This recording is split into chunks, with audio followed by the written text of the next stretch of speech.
bakunze kumva official turabashuhuje tubaye ikaze mu biganiro byacu. Kuri uyu munsi wa none rero twagarutse mu isi ya sinema, twinjiye ku mugabane wa Aziya mu majyepfo y'Iburasirazuba bw'uyu mugabane.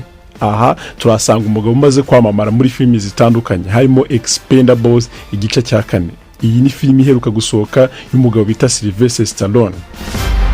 Ikinamo ibyamamare bitandukanye birimo umuhanzi w'icyamamare 50 Cent, Megan Fox, igakinamo Arnold Schwarzenegger, Jason Statham, Sylvester Stallone mwenyewe, Wesley Snipes, Dolph Lundgren, Terry Crews, Bruce Willis, Jet Li, Tony Jaa wakinnye Wongo Back na Iko Uwais mwenyewe, ndetse n'ibindi byamamare bitandukanye. Gusa kuri uyu munsi wa none twagarutse ku buzima n'imibereho bya Iko Uwais.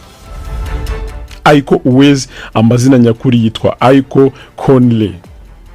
Iko Uwais yavutse ku itariki 12 z'ukwezi kwa kabiri 1983. Kugeza kuri uyu munsi wa none amaze kugira imyaka 40. Yavukiye mu gihugu cya Indonesia mu gace kitwa Jakarta. Ni umusore wa Maisron na Mustafa Kamaludin. Yashakanye na OD Items muri 2012. Uyu OD Items akaba umuririmbyikazi mu njyana ya pop mu gihugu cya Indonesia. Bafitanye abana babiri b'abakobwa aribo Atreya Shaila Putri Uwais na Aneska Shaila Putri Uwais. Uyu mugabo muramwibuka muri filimi zirimo MERANTAU WORRIOR, SPL, EXPENDABLES n'izindi kubera imirwanire idasanzwe y'Indwanyi yo mu bwoko bwa Silat.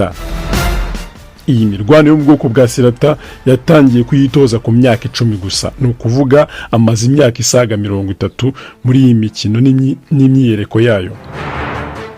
Nyirankomagira inkomoko kuko sekuru wa Iko Uwais, Ashamad Bonawal, yabaye mwarimu w'uyu mukino njyarugamba cyangwa se metre, ndetse yari afite ishuri yashinze ryigisha uyu mukino wa Silat.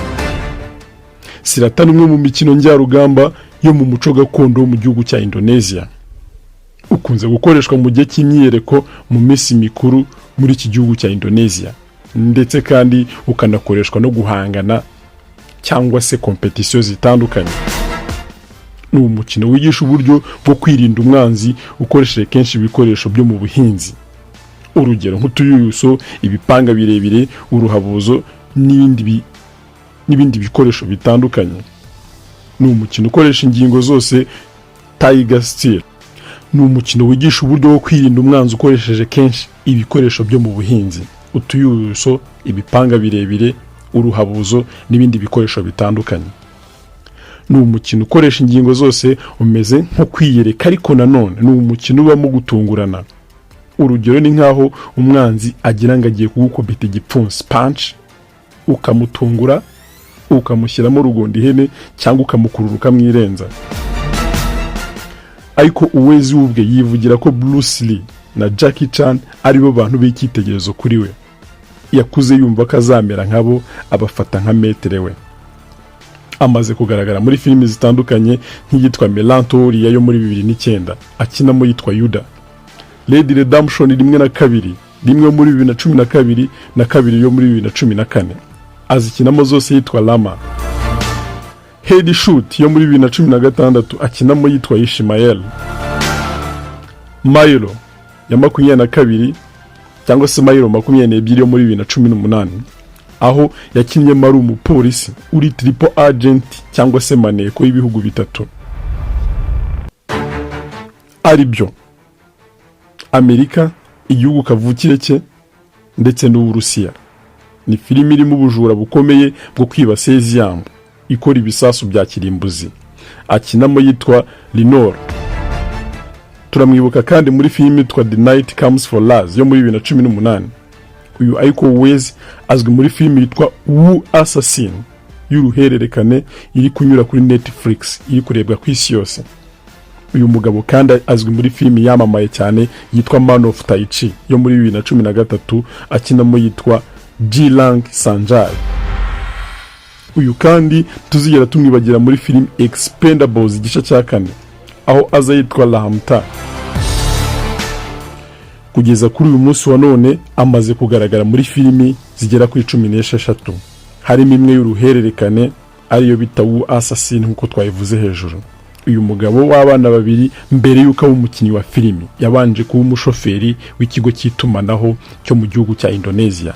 Yabaye kandi umukinnyi w'umupira w'amaguru mu ikipe isanzwe y'agace avukamo ka Jakarta.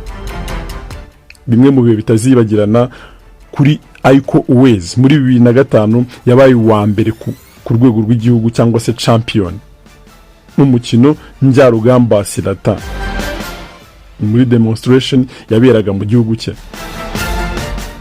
Uyu ashimira cyane uwitwa Gareth Evans, umuyobozi w'inzu itunganya filimi yitwa Welsh Film. Ariko yivugira ko uyu ari we wavumbuye ubuhanga n'impano by'imirwanire y'Indwanyi. Ubwo yari yaje gufata amashusho ya filime mbarankuru berekana imirwanire ya Silat. Gareth Evans yivugira ko ubwe yiboneye Iko Uwais kuri kamera ariko akamubonamo impano idasanzwe, aribyo byatumye amufasha kugenda agaragara muri filimi zitandukanye twagiye tuvuga hejuru.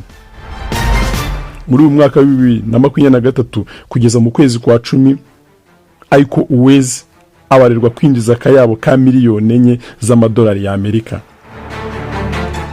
Iko Uwais yivugira ko mu buzima bwawe ukwiye kumenya ndetse ukabaho mu bintu bitatu by'ingenzi, ari byo gufata inshingano ukamenya ko ubuzima bwawe ari wowe bureba nta wundi. Icya kabiri, kuba wowe wanyawe isigira impinduka nyinshi, ariko ugomba kwigaragaza ukuri ukaba wowe wanyawe. Iko Uwais avuga ko ibyishimo n'imibabaro biba bigomba kutugeraho uko byagenda kose. Icyo dusabwa ni ukubyakira kuko ntacyo twabihinduraho. Bakunze kumva official rero turabashimiye. Dushimira kandi subscribe, like, comment, share. Dushimira udahwema kutwereka ko dukurikirana. Ku bitekerezo cyangwa inyunganizi wakwandikira kuri 0729202313 cyangwa se ku bakoresha MTN 0782802082. Waba uri mu bihugu byo hanze ukabanza ikimenyetso cyo guteranya 550 729202313 cyangwa se ikimenyetso cyo guteranya 550 782802082. Tubibutse ko izi nimero zose ziba no kuri WhatsApp. Hasta la vista.